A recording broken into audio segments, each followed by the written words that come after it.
Hello, in this video I'm gonna show you how to free up space on Samsung Galaxy S25 Plus.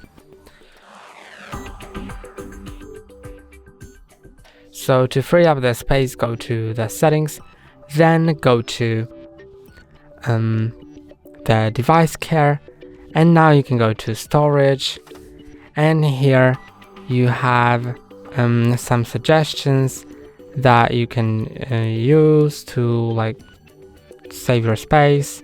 For example, unused apps. Here will be shown the apps that haven't been used in the last 30 days. Duplicate files will be shown here. Large files will be shown here. Then the recycle bin will show here, and you can also click on show more, and here are different things, like you can open the apps and see what apps do you have, and in case you don't need some of them, then you can disable them. For example, I believe that I don't really need M365 Copilot, I don't really care about it.